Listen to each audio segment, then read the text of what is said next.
Hey, welcome back to the channel. Today, you join my 11, Sparkle and 11. We will continue to read Charlie and the Chocolate Factory. We will read more than 6 chapters. So please, why don't you jump right in with us? 감사합니다. 감사합니다. Hi everyone. It's Sparkle and 11. Yes. Thank you, Mickey, very much. 감사합니다. She's got a ukulele, everybody. I got an ook. Okay, so, We will start. we're back at it again. Yes. We are back with it. Charlie and the Chocolate Factory.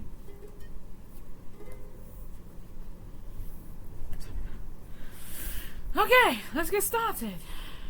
Oh, excuse me. Ugh. We Alright. are on. Let's see. Where do we stop? So this time we're gonna read more than 6 pages because... More than 6 chapters.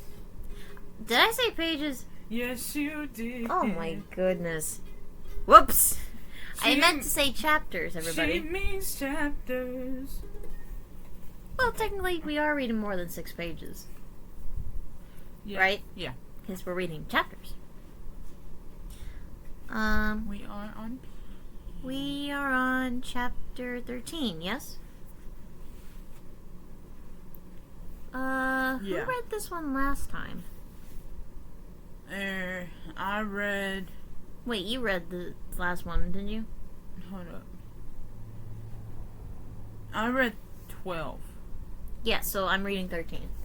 Okay. Wait. Yeah. Yeah, I remember you reading 13. Okay, so let's get 12. started. 12! Sorry, 12. Jeepers. Okay. Okay. Hope you guys enjoy. This one's gonna be very special, special because you'll be hearing the ukulele throughout the video, so. Yes, you will.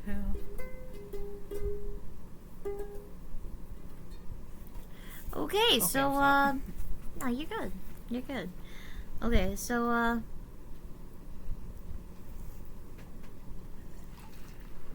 quick drink of Dr. Pepper. Cheers.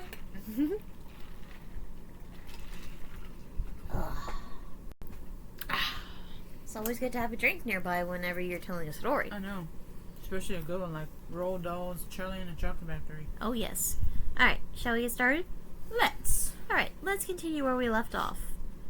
So 13. Chapter 13. The big day arrives. The sun was shining brightly on the morning of the big day, but the ground was still white with snow, and the air was very cold. Very cold. Outside the gates of Wonka's factory, enormous crowds of people had gathered to watch the 5 lucky ticket holders going in. The excitement was tremendous. It was just before 10 o'clock. The crowds were pushing and shouting, and policemen with arms linked were trying to hold them back from the gates. Let's see. Right beside the gates, in a small group that was carefully shielded from the crowds by the police, stood the 5 famous children, together with the grown-ups that had come with them. The tall, bony, old figure of Grandpa Joe could be seen standing quietly among them, and beside him, holding tightly on to his hand, was little Charlie Bucket himself. All the children, except Charlie, came both their mothers and fathers. Had both their mothers and fathers with them, excuse me. And it was a good thing they had, otherwise the whole party might have gotten out of hand. Yeah. For real. It might have, yeah. Let's see. They were. They were so eager to get going that their parents were having to hold them back by force to prevent them from climbing over the gates. Be patient! Cried the fathers. Be still! It's not time yet. It's not 10 o'clock. Behind him, Charlie Bucket could hear the shouts of the people in the crowds as they pushed and fought to get a glimpse of the famous children. "There's Violet Beauregard!" he heard someone shouting. "That's her, all right. I can remember her face from the newspapers." And you know what? Someone else shouted back. She's still chewing that dreadful old piece of gum she's had for 3 months. You look. Wait, I read that part? Yeah. You read. Oh my gosh. You look at her jaws. They're still working on it. Who's the fat boy? That's Augustus Gloop. So it is. Enormous, isn't he? Fantastic. Oh, remember me read that? Yeah. Fantastic. No, I read that. Oh crap. I just read it. I'm sorry. I thought you were telling me to read. Oh, no. I'm sorry. I messed up, guys. No, it's okay. Oops. Who's the kid with the picture of the Lone Ranger stenciled on his windbreaker? That's a type of jacket, by the way. Yeah. That's Mike TV. He's the television fiend. He must be crazy. Look at all those crazy pistols he's got hanging all over him. The one I want to see is Veruca Salt, shouted another voice in the crowd. She's the girl whose father bought up 500,000 candy bars and then made the workers in his peanut factory unwrap every single one of them until they found a golden ticket. He gives her anything she wants, absolutely anything. She only has to start screaming for it and she gets it. Dreadful, isn't it? Shocking, I call it. Which do you think is her? That one, over there on the left. The girl in the silver mink coat. Which one is Charlie Bucket? Charlie Bucket? He must be that skinny little shrimp standing beside the old fellow who looks like a skeleton. Just there. Right close to us. Just there. See him? Why hasn't he got a coat on in this cold weather? Don't ask me. Maybe he can't afford to buy one.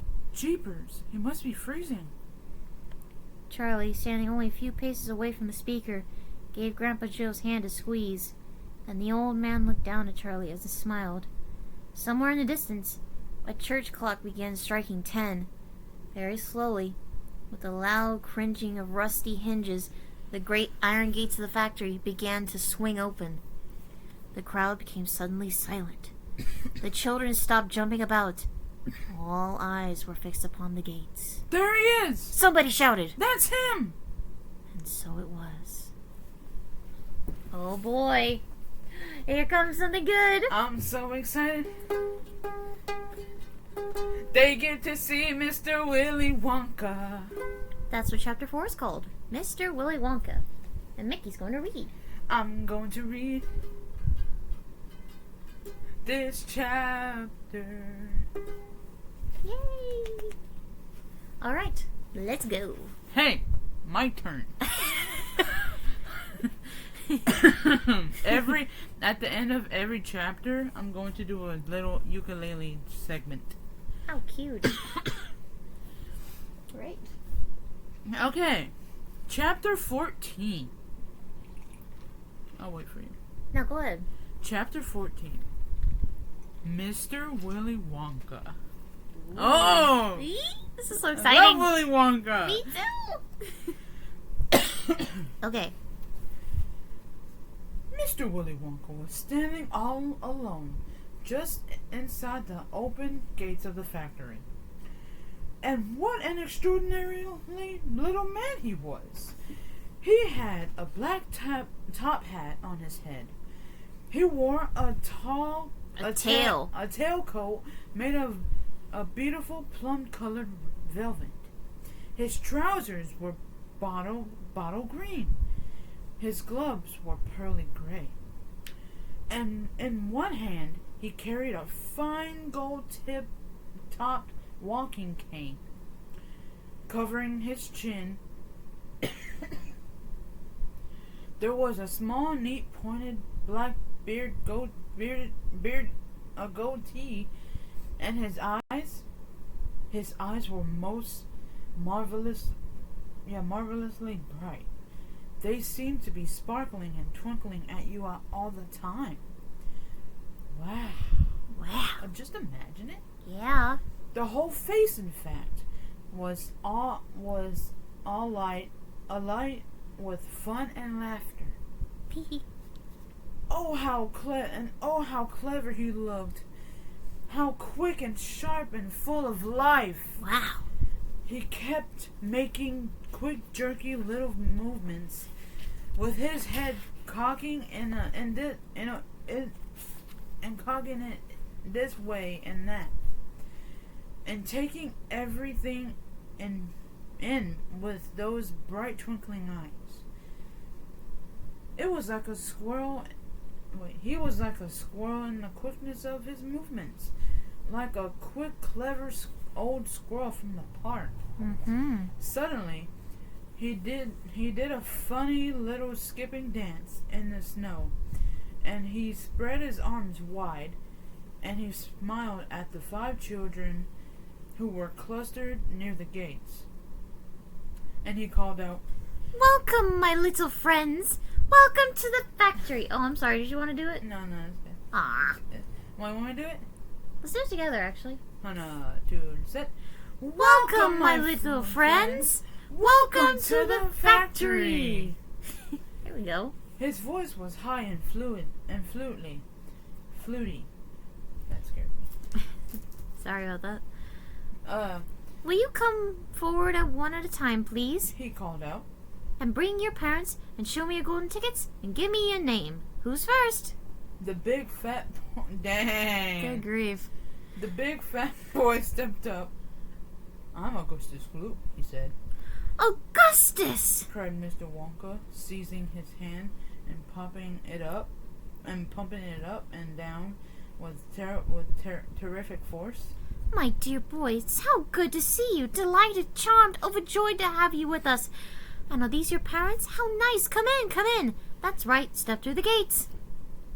Mr. Wonka was clearly just as excited as everybody else.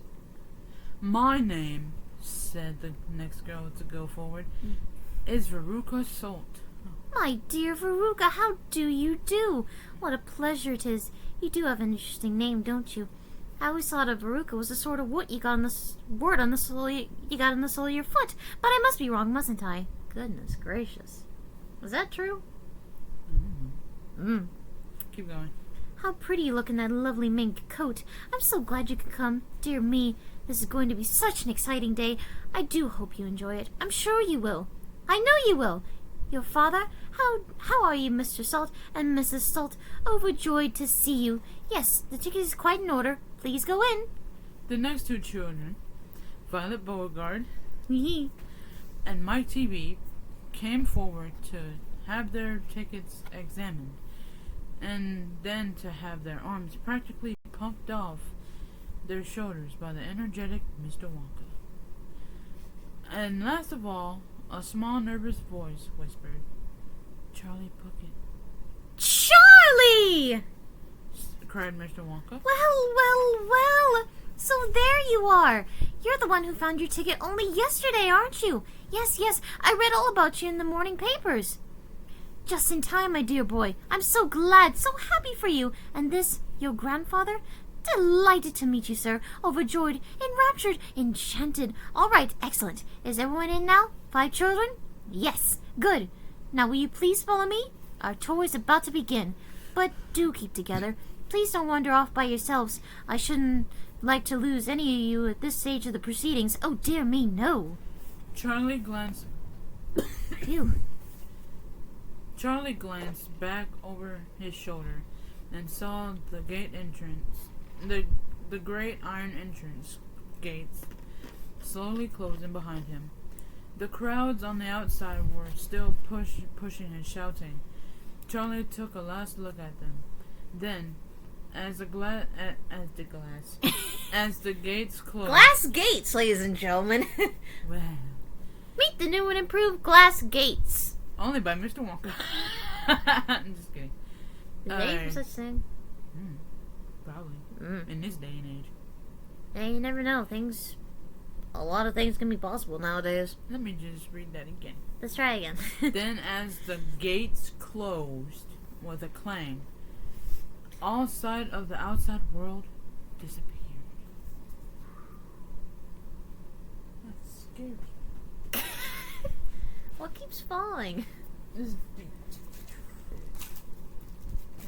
Yeah, just put it right there. Yeah. Okay. Okay. No, you keep going. All outside. I read that. Oh, Yeah. it's my turn. Whoops. Here we are. Cried Mr. Wonka, trotting along in front of the group. Through this big red door, please. That's right. It's nice and warm inside. I have to keep it warm inside the factory because of the workers. My workers are used to an extremely hot climate. They cannot stand the cold. They perish if they go outdoors in this weather. They freeze to death. But who are the workers? Asked Augustus Gloop. All in good time, my dear boy. Said Mr. Wonka, smiling at Augustus. Be patient. You'll see everything as we go along. Are you all inside? Good. Would you mind closing the door? Thank you. Charlie Bucket found himself standing in a long corridor that stretched away in front of him as far as he could see. The corridor was so wide that a car could easily have been driven along it. Wow. Okay. That's big. These walls were pale pink, and the lighting was soft and pleasant. Oh. How lovely and warm, Charlie whispered. I know. And what a marvelous smell. Answered Grandpa Joe, taking a long, deep sniff. All the most wonderful smells in the world seemed to be mixed up in the air around them. The smell of roasting coffee and the burnt sugar. Want me to say that? Yeah. And the burnt sugar and melting chocolate and mint and violets and crushed hazelnuts and apple blossom and caramel and lemon peel. Wow. Damn, I did that all in one breath. That's incredible. And far away in the distance, from the heart of the great factory, came a muffled roar of energy as though some monstrous gigantic machine was spinning its wheels at breakneck speed. Now this, my dear children, Said Mr. Wonka, raising his voice above the noise. this is the main corridor. Will you please hang your coats and hats on those pegs over there, and then follow me? That's the way. Good. Everyone ready? Come on then. Here we go. He trotted off rapidly down the corridor with the tails of his plum-colored velvet coats flapping behind him, and the visitors all hurried after him. It was quite a large party of people. When you came to think of it, there were You okay? Yeah. You need another drink? Yeah. I need another drink. Okay. Pinkies up. Okay. Okay. It was quite a large party of people when you came to think of it. There were 9 grown-ups and 5 children, 14 in all. Wow. That's a lot of people. So you can imagine that there was a good deal of pushing and shoving as they hustled and bustled down the passage, trying to keep up with the swift little figure in front of them. Come on. Cried Mr. Wonka. Get a move on, please. We'll never get around if you dawdle like this. Soon, he turned right off the main corridor into another slightly narrow passage. Then he turned left, then left again, then right, then left, then right, then right, then left. Wow. Wow. So, left, right. Wait, no wait. Yeah. I skipped the left. I see. Left, right, left. Yeah. Awesome. Yeah. Awesome. Huge. Anyway. Okay. The place was like a gigantic. What? Sorry about this, guys. The place was like a gigantic rabbit warren, with passages leading this way and that in every direction. Wow. Make up its mind. Don't you let go. Oh, that's your part. I'm That's sorry. my hand. I'm sorry. Oh, sorry. Don't you let go of my hand, Charlie. Whispered Grandpa Joe. Notice how all these passages are sloping downwards? Called Mr. Wonka. We are now going underground. All the most important rooms in the factory are deep below the surface. Why is that? Somebody asked. There wouldn't be nearly enough space for them on top. Oh, answered Mr. Wonka. These rooms we're going to see are enormous. They're larger than football fields. Wow. Oh. No building in the world would be big enough to house them. But down here, underneath the ground, I've got all the space I want. There's no limit, so long as I hollow it out. Mr. Wonka turned right. He turned left. And turned right again. No. Yeah, he turned right again. The passages were sloping steeper and steeper downhill now. Then suddenly Mr. Wonka stopped. In front of him there was a shiny metal door. The party crowded round. On the door, in large letters, it read, "The chocolate room." The chocolate room. Ooh. That's the next chapter. Hey, in chapter 14, they went into Wonka's chocolate factory. And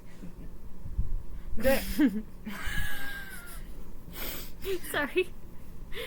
And on these metal shiny doors, it read, Wow. "The chocolate room." 감사합니다. Okay. Very well done. I'm Okay. done. It's fine. You're good. You're good. Okay, go ahead. Makes it a lot more fun. Yeah. Okay, so Okay. oh, sorry. It's okay. Just a little reminder for everyone.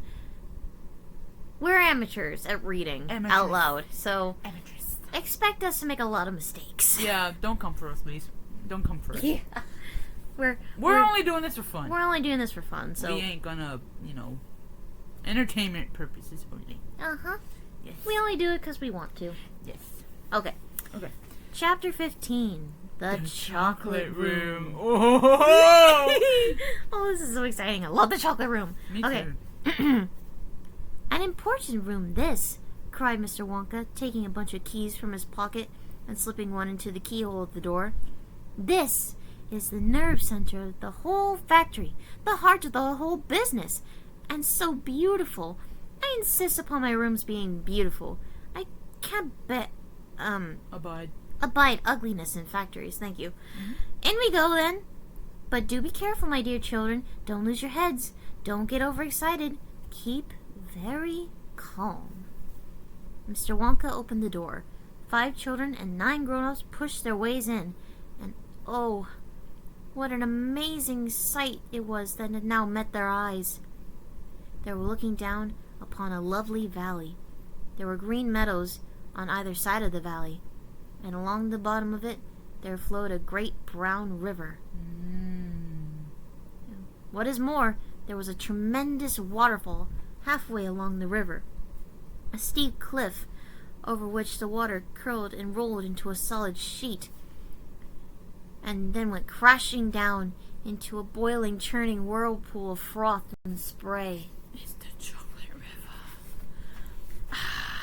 Below the waterfall, and this was the most astonishing sight of all, a whole mass of enormous glass pipes were dangling down into the river from somewhere high above the ceiling. High up in the ceiling, excuse me. They were enormous, those pipes. There must have been a dozen of them at least, and they were sucking up the brownish muddy water from the river and carried it away to goodness knows where. And because it was made of glass, you could see the liquid flowing and bubbling along inside them.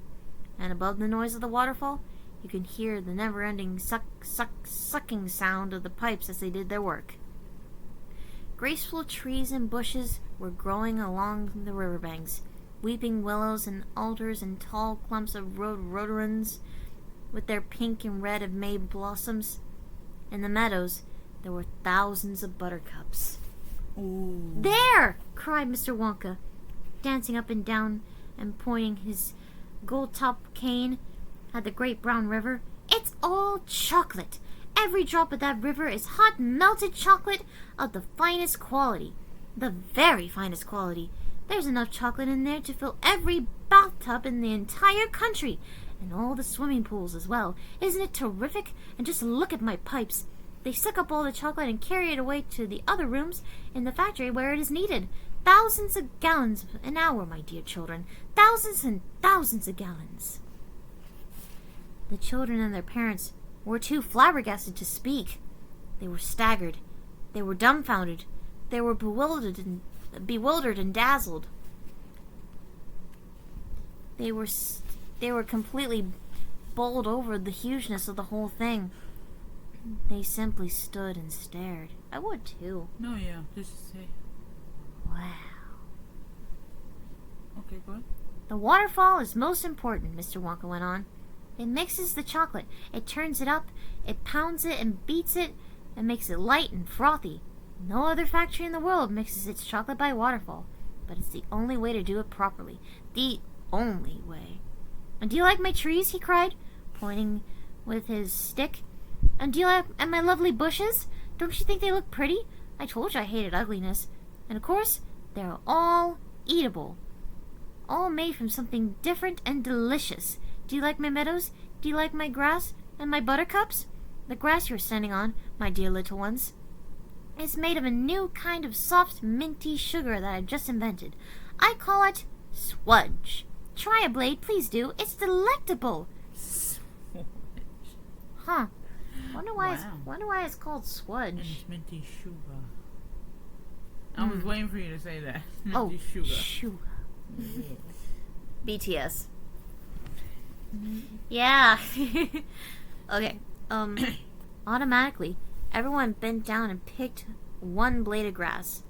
Everybody, that is, except Augustus Gloop, who took a big handful. And Violet Beauregard, before tasting her blade of grass, took the piece of world record-breaking chewing gum out of her mouth and stuck it carefully behind her ear. Isn't it wonderful? Whispered Charlie. Hasn't it got a wonderful taste, Grandpa? I could eat the whole field, said Grandpa Joe, grinning with delight. I could go around on all fours like a cow and eat every bit of bladed grass in the field. Try a buttercup, cried Mr. Wonka. They're even nicer. Suddenly, the air was filled with screams of excitement. The screams came from Veruca Salt. She was pointing frantically to the other side of the river. Look! Look! Over there! She screamed. What is it? He's moving. He's walking. It's a person. It's a little person. It's a little man. Down there, below the waterfall. Everyone stopped picking buttercups and stared across the river. She's right, Grandpa, cried Charlie. It is a little man. Can you see him? I see him, Charlie, said Grandpa Joe excitedly. And now everyone started shouting at once. There's 2 of them! My gosh, so there is! There's more than 2! There's 1, 2, 3, 4, 5! What are they doing? Where did they come from? Oh, I want to do that thing, Chan. What are they doing?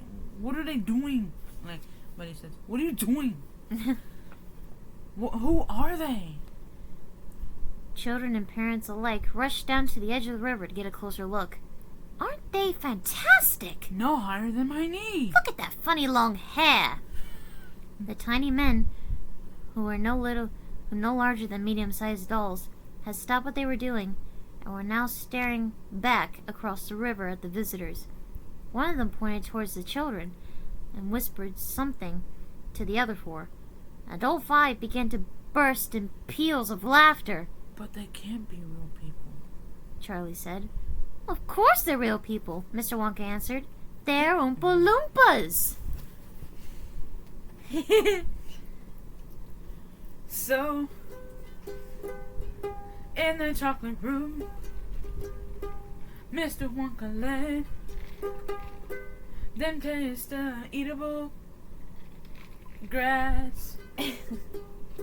He also introduced them to the chocolate river. But then they saw something that made them look over there. And you know what they were? They were called Oompa Loompas.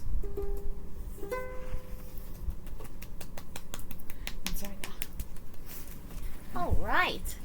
Your turn, Mickey. Okay. Chapter 16. The Oompa Loompas. Oh, wait. Everyone shouts this at once. You want to do it together? 1, 2, 3. Oompa Loompas! Everyone said at once. Oompa Loompas! Imported direct from Loopaland, said Mr. Wonka proudly. Wait. There's no such place, Ex- said Mrs. Salt. oh yeah, said Miss Salt. Excuse me, dear lady, but Mr. Wonka, Cried Mrs. Salt. I'm a teacher of geography. Then you know all about it. Said Mr. Wonka. And oh, what a terrible country it is. Nothing but thick jungles infested by the most dangerous beasts in the entire world. Hornswogglers, snozwangers, and those terrible, wicked wangdoodles. A wangdoodle could eat 10 Oompa Loompas for breakfast and come galloping back for a second helping. When I went down there, I found the little Oompa Loompas living in tree houses. They had to live in tree houses to escape from the wangdoodles and the hornswogglers and the snozwangers. And they were practically starving to death. They were living on green caterpillars, and the caterpillars tasted revolting. Ugh, caterpillars. Ew. I couldn't imagine eating caterpillars, unless if it was candy. Ew. Even so. Caterpillars? Ew. Poor Oompa Loompas. Hey. Ew. And the Oompa Loompas spent every moment of their days climbing through the treetops, looking for other things to mash up with the caterpillars to make them taste better. Red beetles, for instance, and eucalyptus leaves, and bark of the bong-bong tree. All of them beastly, but not quite so beastly as the caterpillars. Poor little Oompa Loompas. The one food that they longed for more than anything other was the cocoa bean. Ooh. But they couldn't get it. And Oompa Loompa was lucky if he found 3 or 4 cocoa beans a year. But oh, how they craved them. They used to dream about cocoa beans all night and talk about them all day. You only had to mention the word cocoa to an Oompa Loompa, and he would start dribbling at the mouth. I would too. The cocoa bean, Mr. Wonka continued, which grows from the cacao tree, happens to be the thing of which all chocolate is made. You cannot make chocolate without the cacao bean. Mm-hmm. The cacao bean is chocolate.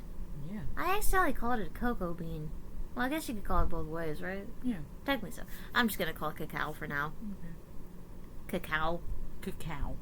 A cacao cow. Okay. Hey! Sorry. And so much. Where is so. The cacao bean is chocolate. I myself use billions of cacao beans every week in this factory. And so, my dear children, as soon as I discovered that the Oompa Loompas were crazy for this particular food, I climbed up to their treehouse village and poked my head through the door of the little treehouse belonging to the leader of the tribe. The poor little fellow, looking thin and starved, was sitting there trying to eat a bowl full of mashed up green caterpillars without being sick. Ugh. Look here, I said, speaking not in English, of course, but in Oompa Loompish. Oompa Loompish? How do you speak Oompa Loompish? I don't know. Oh, so it's kind of like sign language, but yeah. Okay. I guess. But there's sounds involved. I don't know. Did any of you know how to speak Oompa Loompish? I don't think it's a real... No, I'm just asking. There's that we know. We still need to learn about that, I think.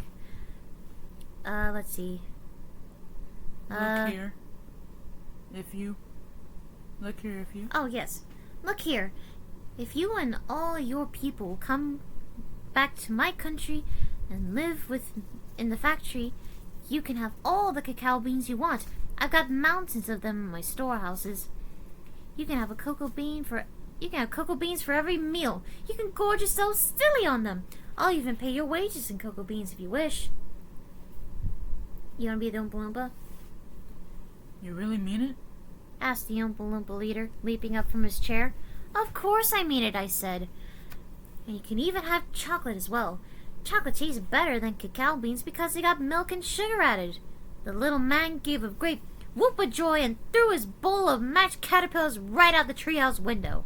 It's a deal! He cried. Come on, let's go. So I shipped them all over here, every man, woman, and child in the Oompa Loompa tribe. It was easy. I smuggled them over in large packing cases with holes in them. And they all got here safely. They are wonderful workers. They all speak English now. They love dancing and music. They're always making up songs. I expect you hear a good deal of singing today from time to time. I must warn you, though, they are rather mischievous.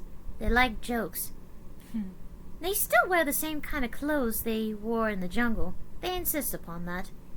The men, as you can see for yourselves across the river, wear only deer skins. The women wear leaves, and the children wear nothing at all. Okay. The women use fresh leaves every day. Daddy! Shouted Veruca Salt, the girl who got everything she wanted. Daddy! I want an Oompa Loompa! I want you to get me an Oompa Loompa. I want an Oompa Loompa right away. I want to go home with... I want to take it home. I want to take it home with me. Go on, Daddy. Give me an Oompa Loompa. Here's Mrs. Salt again. Wait. Hold on. She's got to ready up the voice. Okay. No, my pet. Her father said to her. We mustn't interrupt Mr. Wonka. But I want an Oompa Loompa. Screamed Veruca. Alright, Veruca, alright. But I can't get it for you this second. Please be patient. Okay, I'm fine. Please be patient. I'll see you have one before the day is out. Augustus! Shouted Mrs. Gloop. Augustus, sweetheart, I don't think you had better do that. Augustus Gloop, as you might have guessed, had quietly sneaked down to the edge of the river and was now kneeling on the riverbank, scooping hot melted chocolate into his mouth as fast as he could. Oh dear. This is not gonna be good.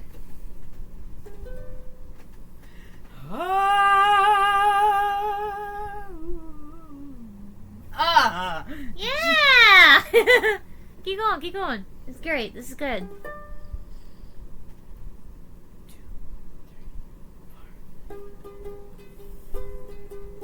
This chapter was about meeting the Oompa Loompas. They came from this land called Loompa Land. Veruca may not get a Oompa Loompa because you know why? Mr. Wonka won't let her. Augustus is a... Wait. I'm not gonna ruin it. I'm just gonna say... Let's just say Augustus is gonna be in big trouble today. Alright, your turn. You didn't cheer. Oh, yay! Okay, that's better. I feel better. Hold on. Okay. Let me do something real quick. Let's go. Hold on. Okay. We're getting there. We're getting there. Okay. Oh, yeah. Cheers to you guys at home. Mm-hmm.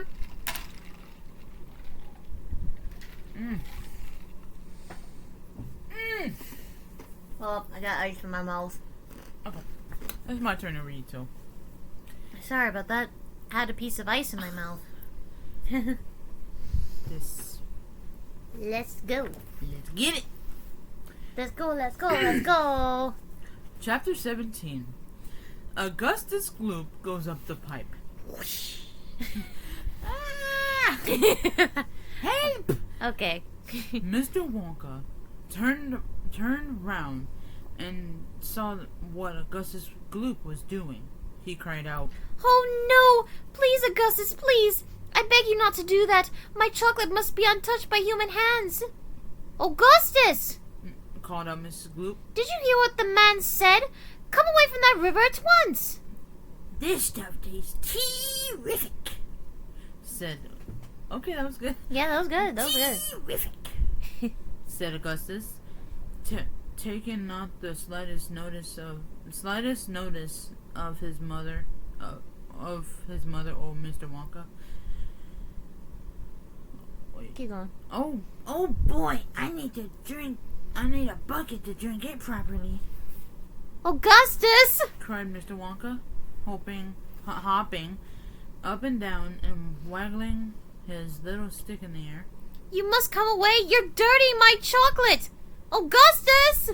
Cried Mrs. Gloop. Oh wait. Augustus! Oh, you want me to do Mr. Gloop? Yeah, you can. Augustus! Cried Mr. Gloop. She said, Augustus. Augustus! It sounds like you're saying Augustus. Anyways. But Augustus was deaf to everything except the call of his enormous stomach. Of course. Mm-hmm. He was now lying full length on the ground, with his head far out over the river, lapping up the chocolate like a dog. Like this? Your turn. Augustus! Shouted Mrs. Gloop. You'll be giving that nasty cold of yours to about 1 million people all over the country. Be careful, Augustus! Shouted Mr. Gloop. You're leaning too far out! Mr.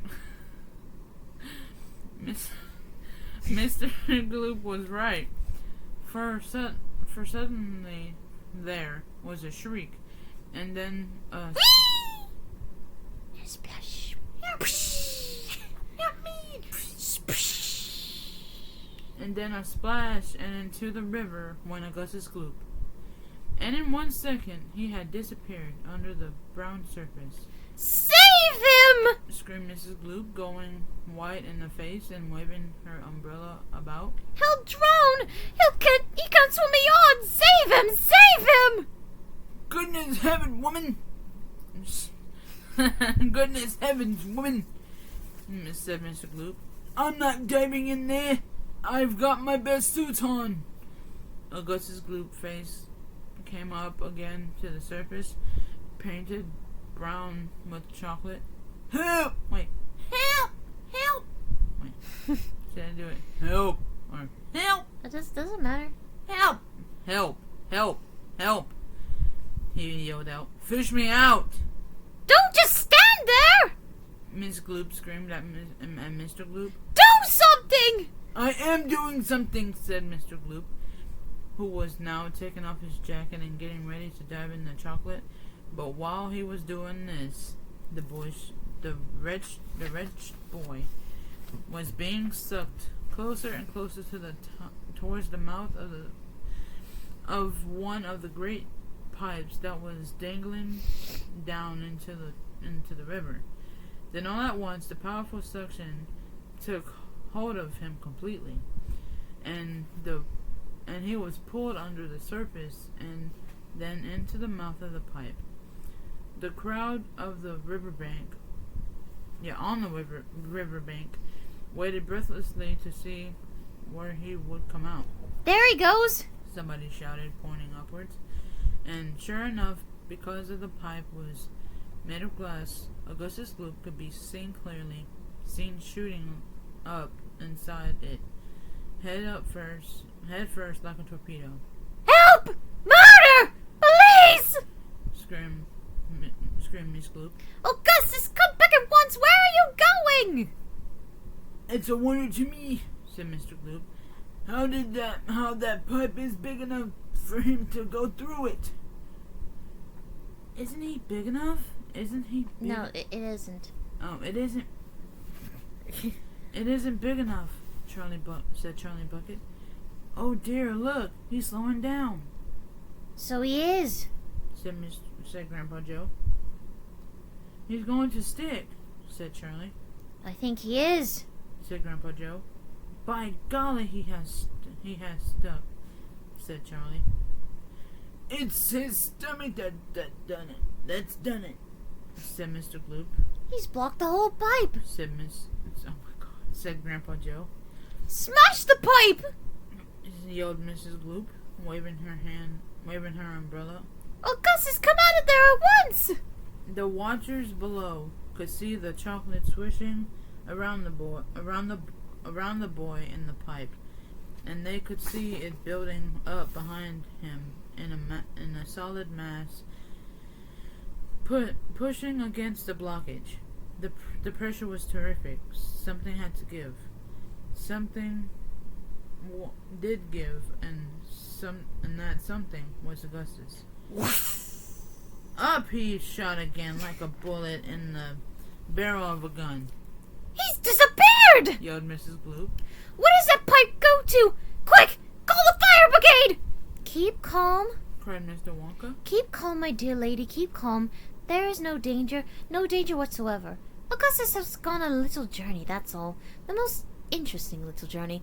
He'll come out of it just as fine. You wait and see.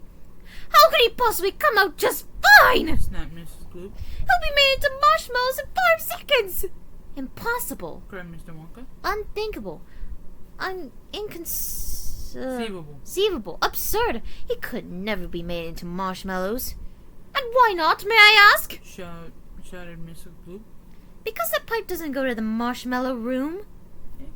Oh, Mr. Wonka answered. Doesn't go anywhere near it. That pipe, the one Augustus went up, happens to lead directly to the room where I make the most delicious kind of strawberry-flavored chocolate-coated fudge. That sounds delicious. Then he'll be made into strawberry-flavored chocolate-coated fudge! Screamed Mrs. Gloop. My poor Augustus. They'll be selling him by the pound all over the country tomorrow morning. Quite right, said Mr. Gloop. I know I'm right, said Mrs. Gloop. It's beyond a joke, said Mr. Gloop. Mr. Wonka doesn't seem to think so. Cried Mrs. Gloop. Just look at him. He's laughing his head off. How dare you laugh like that when my boy just had gone up the pipe, you monster! She shrieked, pointing her umbrella at Mr. Wonka as though she, if I can turn the page up, nice, as though she were going to run him through. Hold on. You think it's a joke, do you? You think sucking up my boy into your fudge room like that is just one great big colossal joke? He'll be perfectly safe. Mr. Wonka giggling slightly. He'll be chocolate fudge! Shrieked Mrs. Gloop. Never. Cried Mr. Wonka. Of course he will! Shrieked Mrs. Gloop. I wouldn't allow it. Cried Mr. Wonka. And why not? Shrieked Mrs. Gloop. Because the taste will be terrible. Again, said Mr. Wonka. Just imagine it. Augustus flavored chocolate coated gloop. Ew. No one will buy it. I don't know how you said it. I don't know how you added ew. Shout out to you, Johnny Depp. Yeah. Shout out to you, boy. Man, I mean. Oh, what did you read already? No one would buy it. No one would buy. Oh. Okay, go ahead. Now's your part. Oh. They most certainly would, cried Mr. Gloop indignantly. I don't want to think about it! Shrieked Mrs. Gloop. Nor do I. Said Mr. Wonka. And I do promise you, madam, that your darling boy is perfectly safe. If he's perfectly safe, then where is he? snapped Mr. Wonka. Lead me! Mrs. Gloop. Lead me to him this instant! Okay. Give her a minute.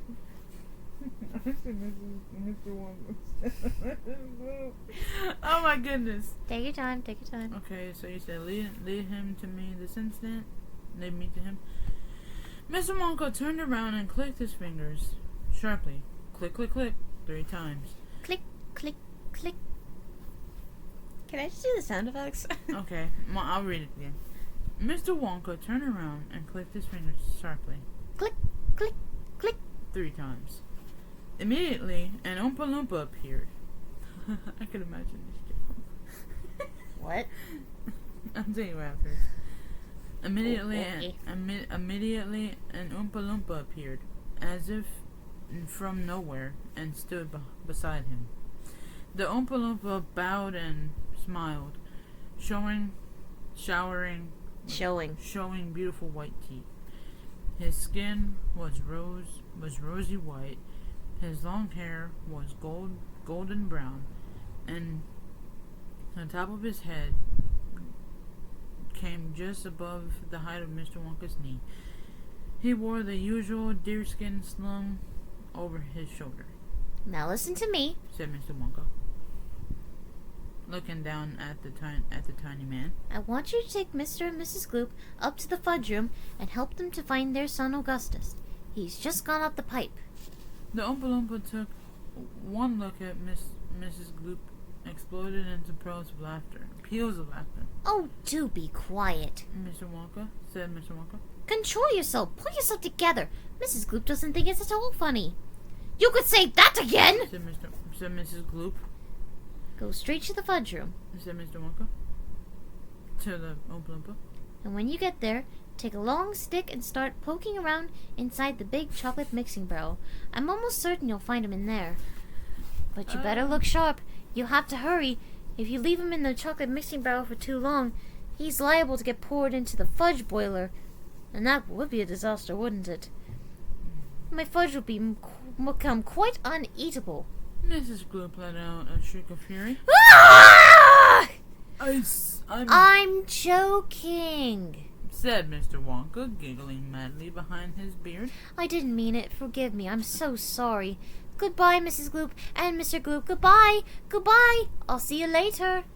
As Mr. and Mrs. Gloop and their tiny escort hurried away, the 5... Oh, I can't wait for that. You wanna do the ukulele with the Oompa Loompa songs? I could try. Okay. I can sing it if you want. Away, the 5 Oompa Loompas on the far side of the river suddenly began hopping and dancing about and beating wildly upon a number of very small drums. Augustus Gloop. They chanted. Augustus Gloop. Augustus Gloop. Augustus Gloop. Grandpa! cried Charlie. Listen to them, Grandpa. What are they doing? Shh, whispered Grandpa Joe. I think they're going to sing us a song. All right. This is where the ukulele comes in. Yeah. Ouch. My arm just cracked. Sorry.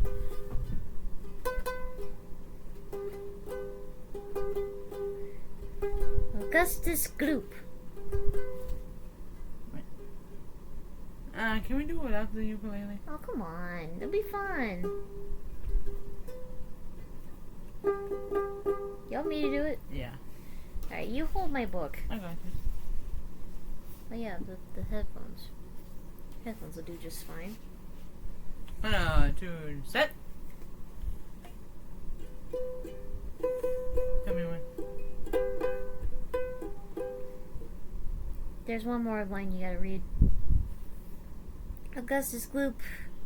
Oh, I'll go chanted the Oompa Loompas. Okay, here we go. 1, 2, set. Augustus Gloop. Augustus Gloop, the great big reading nincompoop. How long could we allow this beast to gorge and guzzle, feed and feast on everything he wanted to? Great Scott, this simply wouldn't do. However long this pig might live, we're positive he'd never give Even the smallest bit of fun or happiness to anyone. So what we do in case such As as this, this we use give- a gentle touch and carefully we take that brat, and turn him into something that will give great pleasure to us all. a doll, for instance, or a ball. Or marbles on or a rocking horse. But this revolting boy, of course, This revolting. Oh wait, you already heard that. Was so utterly vile. so greedy, foul, and imbecile, He left a most disgusting taste. inside a mouse, and so in haste, We chose a thing that come that wait. We chose a thing that come what may. would take the nasty taste away. Come on, we cried.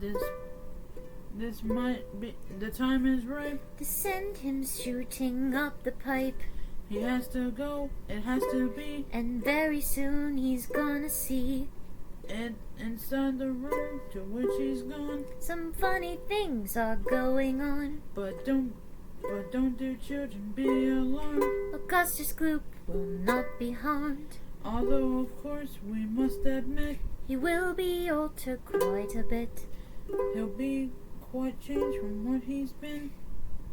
when he goes through the fudge machine. Slowly the wheels go round and round. The cars begin to grind and pound. 100 knives to slice. We add some sugar, cream, and spice. I gotta do the last bring. Oh, okay. No, because we're still going. Ah, red. Give me that. Get that back. It's mine. We boil him for a minute more. Until we're absolutely sure That all the greed and all the gall is boiled away for once and all. that he comes out, and now by grace A miracle has taken place. this boy who only just before Was loved by men from shore to shore. this greedy brute, this loves his ear. Is loved by people everywhere. For who could hate or bear a grudge? Against a luscious piece of fudge. Yeah. 감사합니다. Alright. I told you they love singing. Cried Mr. Wonka. Aren't they delightful? Aren't they charming? But you mustn't believe a word they said. It's all nonsense, every bit of it. Are the Oompa Loompas really joking, Grandpa? Asked Charlie. Of course they're joking. Answered Grandpa Joe. They must be joking. At least, I hope they're joking. Don't you? I think they're joking. Emmy. Yeah, I'm pretty sure they're joking. This chapter was about Augustus Gloop. He went up the chocolate chute. Mm-hmm. Will he be okay? I don't know if we'll know. He will. I have a feeling. And Mrs. Gloop and Mr. Gloop is always worried. Wait. But you know, they shouldn't have let him eat all that food. Because Augustus Gloop is fat. I meant greedy and fat. You should know better than that. Yeah. You should. Oh, yeah. If you're gonna have food, at least share. Don't be greedy. Be careful. And care. Yeah. Yeah. Okay, so it's my turn now? Yes. Chapter 18. Down. The Chocolate River. Down the Chocolate River we go. Off we go! This first line. No, I read this one. You're reading the other one. I know, the first words were off we go. Oh, I'm doing this one this time? Okay. Oh, wait. Oh, wait, I'm reading it. I told you. Oh my gosh. Off we go, cried Mr. Wonka. Hurry up, everybody. Follow me to the next room. And please don't worry about Augustus Gloop. He's bound to come out in the wash. They always do. We shall now make the next part of our journey by boat. Here she comes! Look! A steamy mist was rising up now from the great warm chocolate river. And out of the mist there appeared suddenly a most fantastic pink boat. It was a large open rowboat with a tall front and a tall back, like a Viking boat of old. And it was of such a shining, sparkly, glistening pink color that the whole thing looked as though it were made of bright pink glass. Wow. There were many oars on either side of it, and as the boat came closer, the watchers on the river could see that the oars were being pulled by masses of Oompa Loompas, at least 10 of them on each oar. "This is my private yacht," cried Mr. Wonka, beaming with pleasure. "I made her by hollowing out an enormous boiled sweet. Isn't she beautiful? See how she comes cutting through the river?" The gleaming pink boiled sweet boat glided up to the riverbank. 100 Oompa Loompas rested on their oars and stared up at the visitors.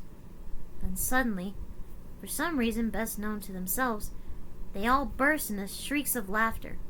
"What's so funny?" asked Violet Beauregarde. "Oh, don't worry about them," cried Mr. Wonka. "They're always laughing. They think everything's a colossal joke. Hop in the boat, all of you. Come on, hurry up." As soon as everyone was safely in, the Oompa Loompas pushed the boat away from the bank and began to row swiftly down river. "Hey there, Mike TV!" shouted Mr. Wonka. "Please don't lick the boat with your tongue. It'll only make it sticky," Daddy, said Ruka Salt. I want a boat like this. I want you to buy me a pink, bold, sweet boat exactly like Mr. Wonka's. And I want lots of Oompa Loompas to row me about. And I want a chocolate river. And I want. "She wants a good kick in the pants," whispered Grandpa Joe to Charlie. The old man was sitting in the back of the boat, and little Charlie Bucket was right beside him. Charlie was holding tightly onto his grandfather's bony old hand. He was in a whirl of excitement.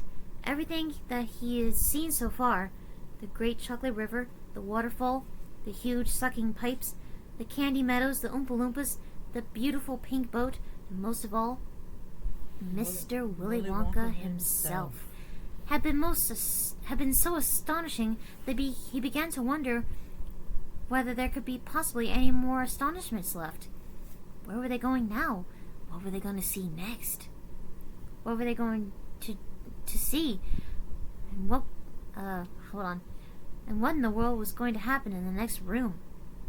Isn't it marvelous?" said Grandpa Joe, grinning at Charlie. Charlie nodded and smiled up at the old man.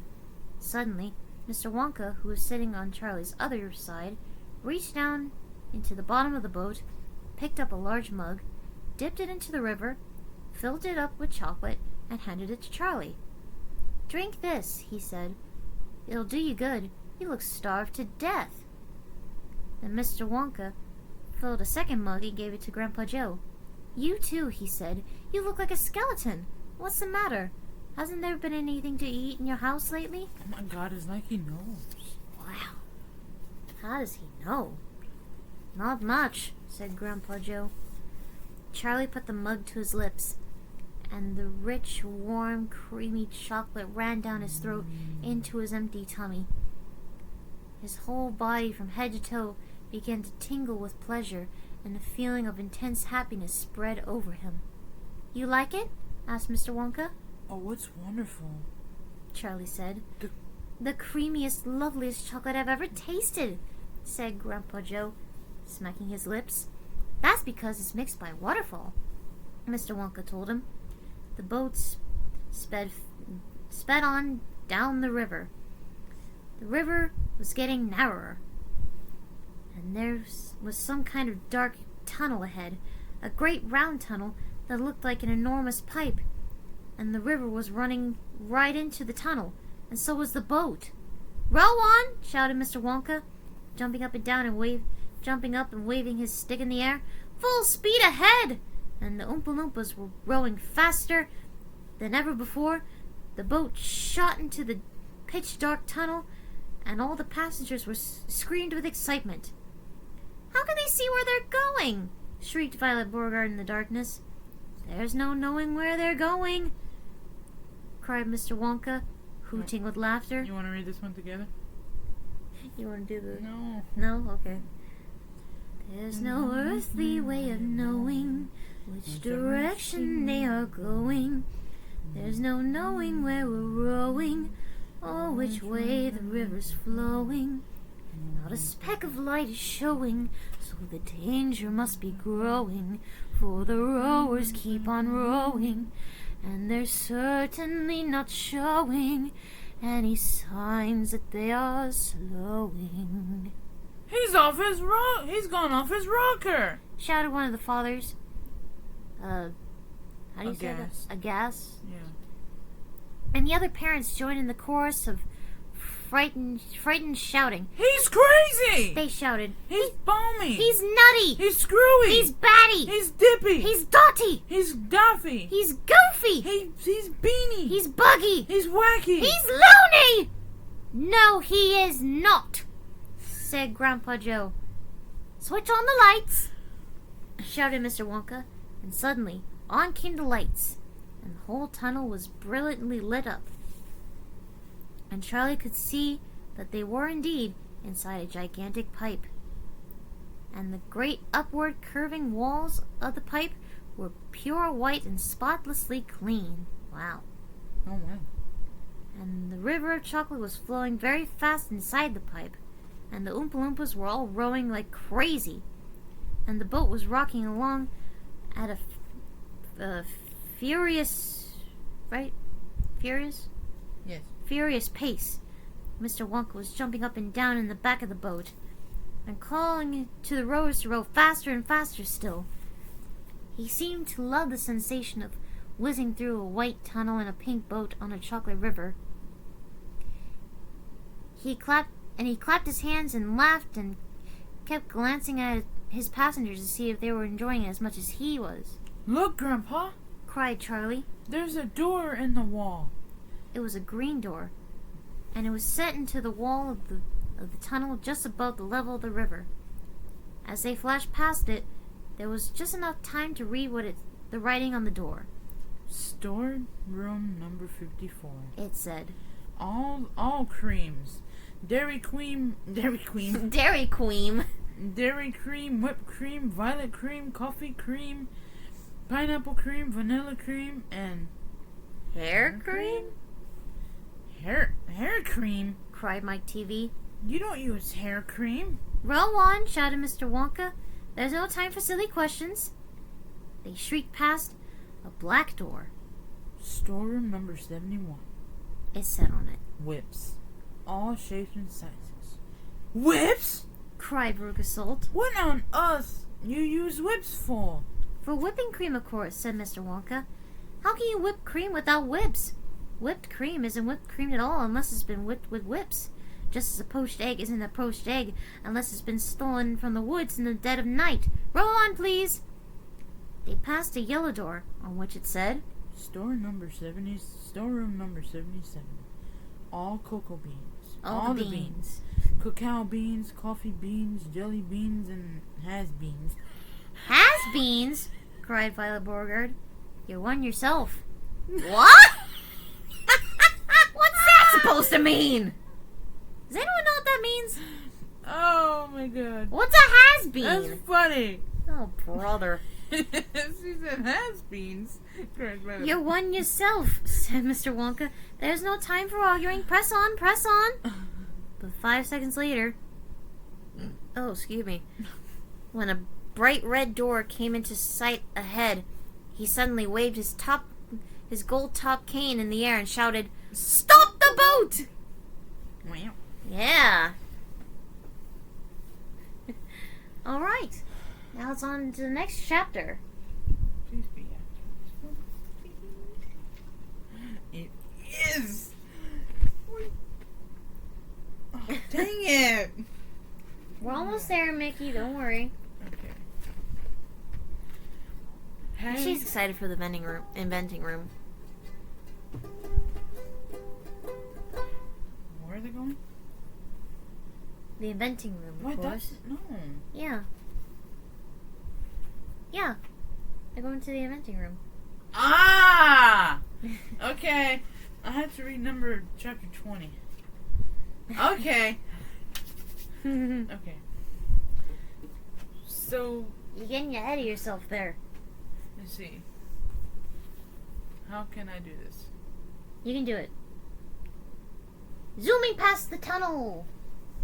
Or through the tunnel, excuse me. They went on a boat to go to the other side of the factory. And now they are at the inventing room. They haven't entered yet. But we're soon going inside to see what's inside. To see what's inside. Alright. Let's Your read. turn. Your turn to read. Let me see how many pages is it. It shouldn't be that many. Like 2. Yeah.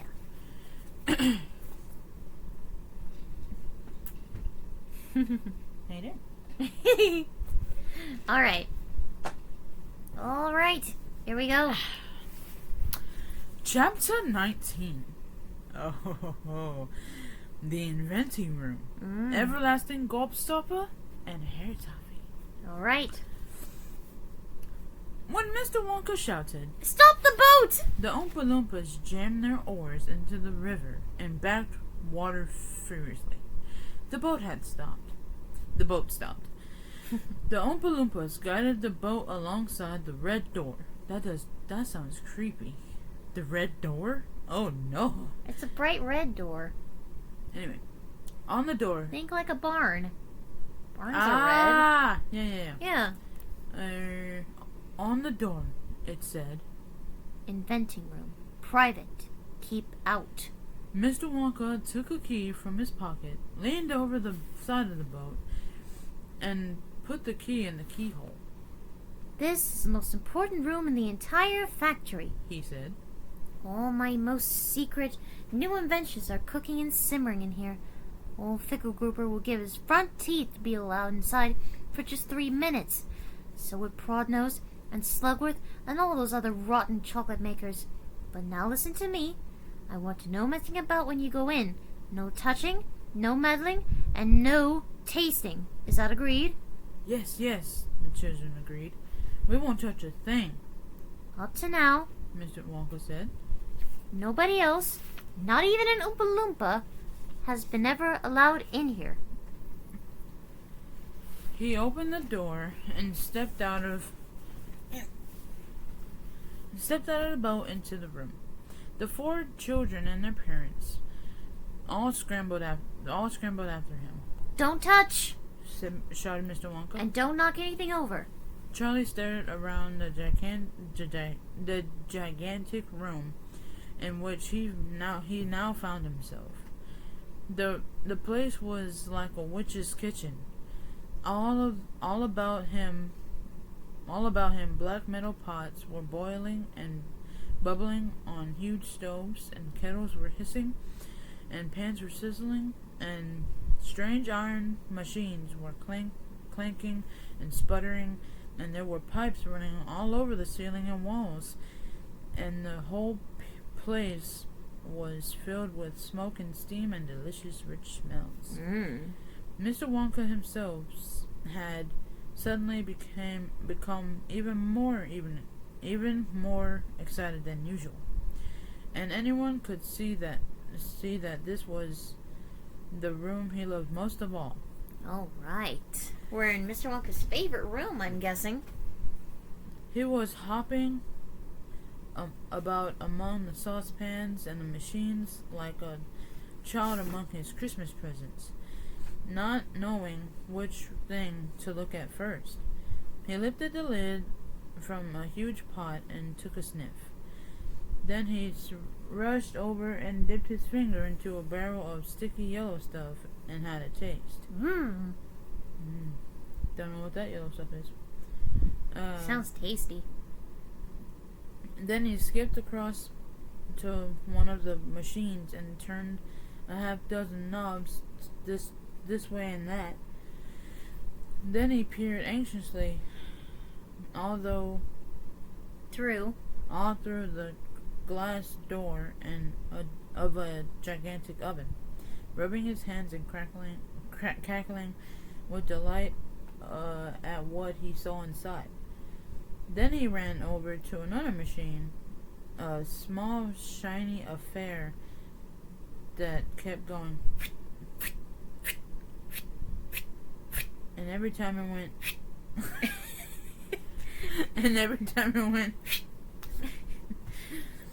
a large green marble dropped out of it into a basket on the floor. At least, it looked like a marble. I like making that sound. Everlasting gobstoppers, cried Mr. Wonka proudly. They're completely new. I'm inventing them for children who are given very little pocket money. You can put an everlasting gobstopper in your mouth, and you can suck it and suck it and suck it, and it'll never get any smaller. It's like gum, cried Violet Beauregard. It is not like gum. Mr. Wonka said. Gum is for chewing, and if you try chewing one of these gobstoppers here, you break all your teeth off. But they taste terrific, and they change color once a week, and they never get smaller. They never disappear. Never. At least, I don't think they do. There's one being tested at this very moment in the testing room next door, and Oompa Loompa's been sucking it. He's been sucking it for nearly a year now. A year? Wow. Without stopping, and it's still as good as ever. Wow. Mm-hmm. Now over here... Mr. Wonka went on, skipping excitedly across the room to the opposite wall. Over here, I'm inventing a completely new line in toffees. He stopped beside a large saucepan. The saucepan was filled of thick, gooey, purplish treacle, boiling and bubbling. By standing on his toes, little Charlie could just see inside it. That's hair toffee, cried Mr. Wonka. You eat just one tiny bit of that, and in exactly half an hour, a brand new, luscious, thick, silky, beautiful crop of hair will start growing out all over the top of your head, and a mustache, and a beard. A beard? Cried Veruca Salt. Who wants a beard? For heaven's sake. It will suit you very well, said Mr. Wonka. Damn! Wow! Gosh! Wow! But unfortunately, the mixture is not quite right. I've got it too strong. It works too well. I tried it on an Oompa Loompa yesterday in the testing room, and immediately a huge beard started shooting out from his chin. And the beard grew so fast that soon it was trailing all over the floor in a thick, hairy carpet. It was growing faster than we could cut it. In the end, we had to use a lawnmower to keep it in check. Yikes.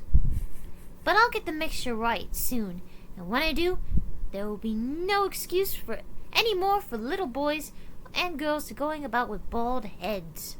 But Mr. Wonka, said Mike TV. No, that's mine. I'm reading this. No, I am. Oh. Wait. Oh, yeah, that's... Wait, no, I'm reading this one. Oh, yeah, you're reading this. But... I'm sorry, go ahead. Okay. But Mr. Wonka... I got carried away, I'm sorry. Said Mike TV. Little boys and girls never do go about with. Don't argue, my dear child. Please don't argue, cried Mr. Wonka. It's such a waste of precious time. Now over here, if you all step this way, I will show you something that I'm terrifically proud of. Oh, do be careful. Don't knock anything over. Stand back. Alright, chapter 20. Alright. The Great Gum Machine. Never ask questions that you're not supposed to be. Because you'll get an answer that you don't want. That's true. I'm looking at you, my TV. Mm-hmm. Alright, it's my turn to read now. The one we've been waiting for. Alright. Chapter 20. The Great Gum Machine. Mr. Wonka led the party over to a gigantic machine that stood in the very center of the inventing room. Mm-hmm. It was a mountain of gleaming metal that towered high over the children and their parents. Out of the very top of it, there spouted hundreds and hundreds of thin glass tubes, and the glass tubes all curled downwards and came together in a bunch and hung suspended over an enormous round tub as big as a bath. "Here we go!" cried Mr. Wonka, and he pressed 3 different buttons on the side of the machine. A second later, a mighty rumbling sound came from inside it, and the whole machine began to shake most frighteningly. And steam began hissing out all over. And then suddenly, the watchers noticed that runny stuff was pouring down the insides of all the hundreds of little glass tubes and squirted out into the great tub below. And in every single tube, the runny stuff was of a different color, so that all the colors of the rainbow, and many others as well, came sloshing and splashing into the tub. It was a lovely sight. And when the tub was nearly full, Mr. Wonka pressed another button, and immediately the runny stuff stopped running out of the tubes, and the rumbling sound disappeared, and a whizzing, whirling noise took its place. And then a gigantic whizzer started whizzing around inside the enormous tub, mixing all the different color liquids like an ice cream soda. Ooh. Okay. Gradually, the mixture began to froth. It became frothier and frothier, and it turned from blue to white to green to brown to yellow and back to blue again. "Watch!" said Mr. Wonka. Click went the machine, and the whizzer stopped whizzing. And now there came a sort of sucking noise. And very quickly, all the blue frothy mixture in the huge basin was sucked back into the stomach of the machine. There was a moment of silence, and a few queer rumblings were heard. Then silence again. Then suddenly, the machine let out a monstrous, mighty groan. And at the same moment, a tiny drawer, no bigger than the drawer in the slot machine, popped out the side of the machine, and in the drawer there lay something so small and thin and gray that everyone thought it must be a mistake. The thing looked like a little strip of gray cardboard. All the children and their parents stared at the little gray strip lying in the drawer.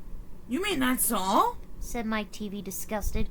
"That's all," answered Mr. Wonka, gazing proudly at the result. "Don't you know what it is?" There was a pause. Then suddenly, Violet Beauregard, the goofy gum-chewing girl, let out a yell of excitement. "By gum, it's gum!" she shrieked. "It's a stick of chewing gum!" "Right you are!" cried Mr. Wonka, slapping Violet hard on the back. "It's a stick of gum. It's a stick of the most amazing and fabulous and most sensational gum in the world." You read this one. Yay! This is... Why are you so excited? I don't know. I just... You and... Oh. I'm like... Okay. If you're new around here, I was Violet Beauregard in a play once. I love Violet. Oh my god. All right.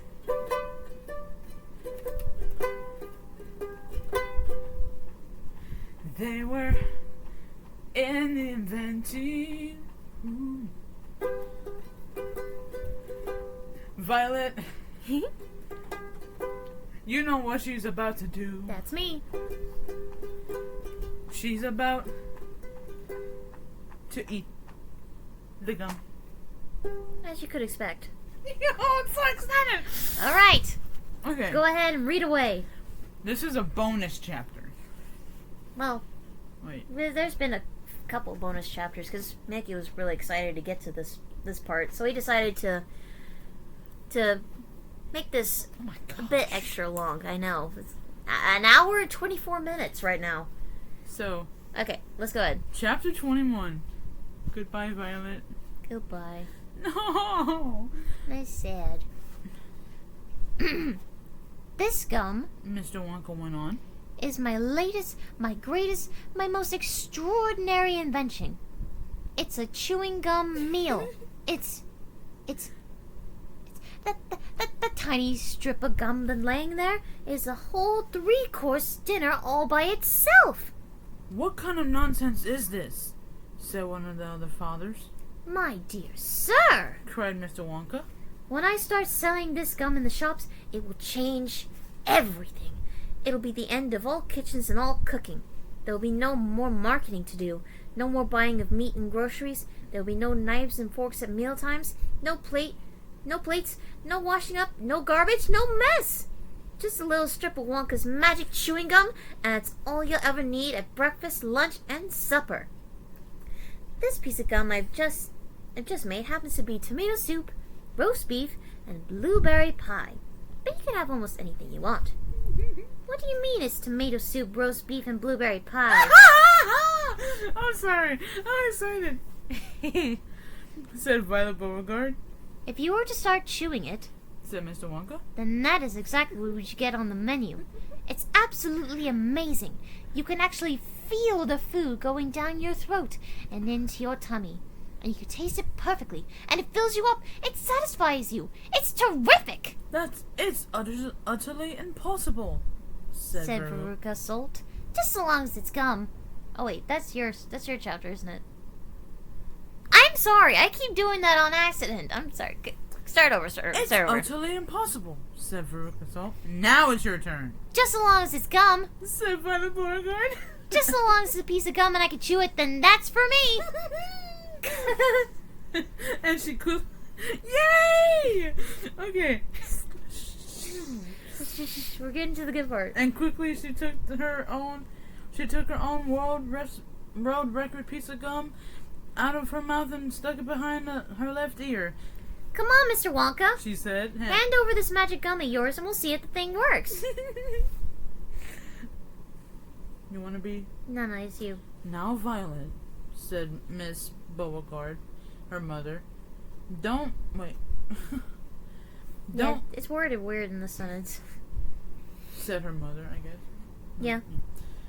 Don't let's do any. I told you. Don't let do anything silly, Violet. I want the gum. Violet said, obstinately, whatever. What's so silly? I would rather you didn't take it. Mr. Wonka told her gently. You see, I haven't got it quite right yet. There's still one or two things. Oh, the heck with it! Oh, okay, stop getting excited. Oh, said Violet, and suddenly, before Mr. Wonka could stop her, she shot out a fat hand and grabbed the stick of gum out of the little drawer and popped it into her mouth. At once, her huge, well-trained jaws started chewing away on it like a pair of tongs. Don't! Said Mr. Wonka. Fabulous! Started Violet. It's tomato soup! It's hot and creamy and delicious! I can feel it running down my throat! Stop! Said Mr. Wonka. The gum isn't ready yet! It's not right! Of course it's right! Said Violet. It's working beautifully! Oh my! What lovely soup this is! Spit it out! Said Mr. Wonka. It's changing! Shouted Violet. Chewing and grinning both at the same time. The second course is coming up! It's roast beef! It's tender and juicy! Oh boy! What a flavor! The baked potato is marvelous too! It's got a crispy skin, and it's all filled with butter inside! But how interesting, Violet, said Miss Beauregard. You are a clever girl. You keep chewing, kiddo, said Miss Beauregard. Mister. Oh. It's okay. Keep going. said Mr. Beauregard. Keep chewing right on. Keep right on chewing, baby. This is a great day for the Beauregards. Our little girl is the first person in the world to have a chewing gum meal. No. No. Keep going. Everybody was watching Violet Beauregard as she stood there chewing this extraordinary gum. Little Charlie Bucket was staring at her, absolutely spellbound, watching her huge rubbery lips as they pressed and unpressed with the chewing. And Grandpa Joe stood beside him, gaping at the girl. Mr. Wonka was wringing his hands and saying, No! It isn't ready for eating! It isn't right! You mustn't do it! Blueberry pie and cream! shouted Violet. Here it comes!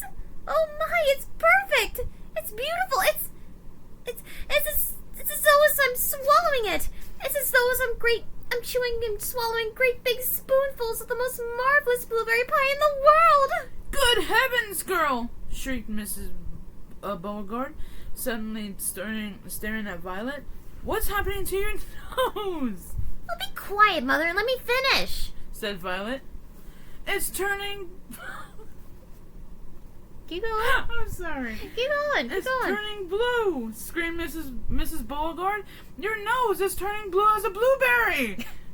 Your mother's right, shouted Mr. Beauregard. Your whole nose has gone purple! What do you mean? Said Violet, is still chewing away. Your cheeks! Screamed Miss Beauregard. Oh God. Keep going. You're doing good. They're turning blue as well. So is your chin. Your whole face is turning blue. Spit that gum out once, ordered Mr. Beauregard. Mercy, save us, yelled Mrs. Beauregard. That girl's going blue and purple all over. Even her hair is changing color. Violet, you're turning... you're turning violet. Violet, what is happening to you? I told you I haven't got it quite right. Sighed Mr. Wonka, shaking his head sadly. I'll say you haven't, cried Mrs. Beauregard. Just look at the girl now. Everybody was staring at Violet. and what a terrible, peculiar sight she was. Her face and hands and legs and neck, in fact, the skin all over her body, as well as her great mop of curly hair, had turned a brilliant purplish blue, the color of blueberry juice. It always goes wrong when it comes to dessert, sighed Mr. Wonka. It's the blueberry pie that does it. But I'll get it right one day. You wait and see. Violet! Screamed Mrs. Beauregard. You're swelling up. I feel sick. You're swelling up, screamed Miss Beauregard again. I feel most peculiar, gasped Violet. I'm not surprised, said Mr. Beauregard. Wait, it's great heavens. Yes. Great heavens, girl! Screeched Mrs. Beauregard. Oh, God. Okay. Go ahead. You're blowing up like a balloon. Like a blueberry, said Mr. Wonka. Call a doctor, shouted Mr. Beauregard. Break her with a pin, said one of the other fathers. Save her! Cried Mrs. Beauregard. I'm doing a terrible job. No, you're doing just fine, cried Mrs. Beauregard, wringing her hands. But there was no saving her now. Her body was swelling up and changing shape at such a rate that within a minute it had turned into nothing less than an enormous round blue ball, a gigantic blueberry, in fact. And all that remained of Violet Beauregard herself was a tiny pair of legs and a tiny pair of arms sticking out of the great round fruit, and a little head on top.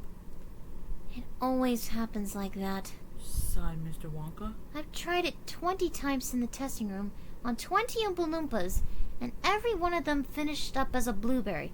It's most annoying. I just can't understand it. But I don't want a blueberry as a dog for a daughter, yelled Mrs. Beauregard. Put her back to what she was this instant. Mr. Wonka clicked his fingers and 10 Oompa Loompas appeared immediately at his side. Roll Miss Beauregard to the boat, He said to them. and take her along to the juicing room at once. The juicing room? Cried Mrs. Beauregard. What are they going to do to her there? Squeeze her. He said, Mr. Wonka. We've got to squeeze the juice out of her immediately. After that, we'll just have to wait to see how she comes out.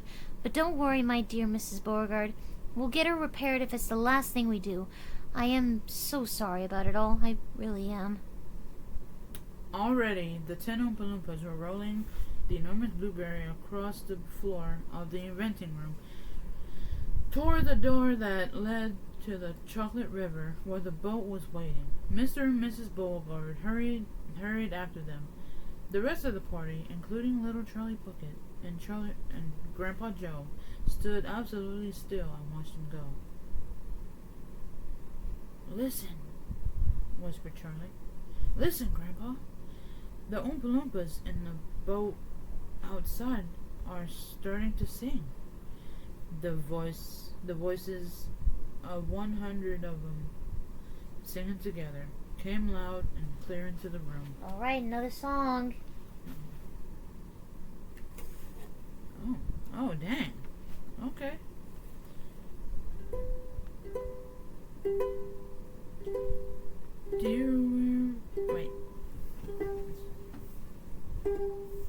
Dear friends, we surely all agree. There's almost nothing worse to see Then some repulsive little bum who's always chewing gum, is very near as bad as those. who sit around and pick the nose. So please believe us when we say That chewing gum will never pay the sticky habits bound to send. the chewer to a sticky end. Did any of you ever know? A person called Miss Bigelow. Bigelow, excuse me. This dreadful woman saw no wrong. And chewing all day long. She chewed while bathing in the tub. She chewed while dancing at her club. She chewed in church and on the bus. It really was quite ludicrous. And when she couldn't find her gum, She chewed up the what? The loon. What? linoleum? Oh well. You can read the next Linoleum. No, go ahead. or anything that had been near. A pair of boots, a postman's ear. Or other people's underclothes. Ew. Ew. And once she chewed her boyfriend's nose. Ew. Wow. Bro, whenever you go back, I want you to see where I do a disgusting face. She went on chewing till at last Her chewing muscles grew so vast that from her face, her great chin, her giant chin her giant chin, stuck out like a violin, for years and years she chewed away, consuming 50 packs a day. until one summer's eve at last, A horrid business came to pass. Miss Bigelow went late to bed, For half an hour she laid and read, chewing all the while. like some great clockwork crocodile, At last she put her gum away, upon a special little tray.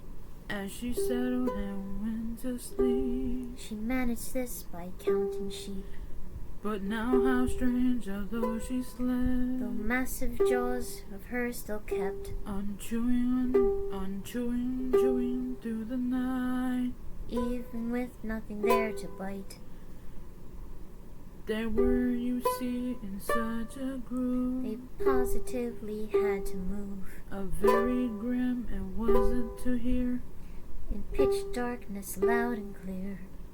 This sleeping woman's great big trap. Opening, shutting, snap, snap, snap. Faster and faster, chop, chop, chop. The noise went on, it wouldn't stop. Until at last her jaws decide To pause and open extra wide. and with the most tremendous chew. They bit the lady's tongue in two. Therefore, just from chewing gum, Miss Bigelow was always dumb. and she spent her life shut up in some Disgusting torium. sanatorium And that is why we try so to hard save Miss Violet Beauregard. from suffering an evil fate. She's still quite young, it's not too late. Provide she survived the cure. We hope she does, we can't be sure. And we did it! Yes! Wow, an hour and 41 minutes. Okay, so the next time we're going to continue on chapter 22, which is, yes. Chapter 22. Yes. And then, let's see, 1, 2, 3, 4, Oh my 5, gosh. 6. What was it, like 27? If you want to, or we can read it all the way to 30. No. I think we should take it easy these next episodes. Yeah. Alright, well, Alright, that's all we got for you guys for this this video. We hope that you enjoyed every minute of it. We spent our blood, sweat, and tears on this. Well, not really. Just mainly sweat. Yeah, sweat. And our voices. Yeah. La. La. Wait. So yeah.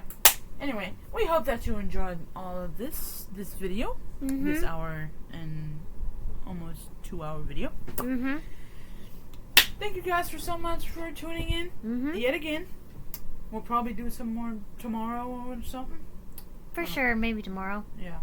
But yeah. So we hope that you enjoyed it. If you don't have any BTS merch, what is you doing? Go buy some. And always remember to keep calm and sparkle on. We'll see you all next time. We love you guys. Bye-bye. You're all the best. Bye. You're the best. Bye. No take backs.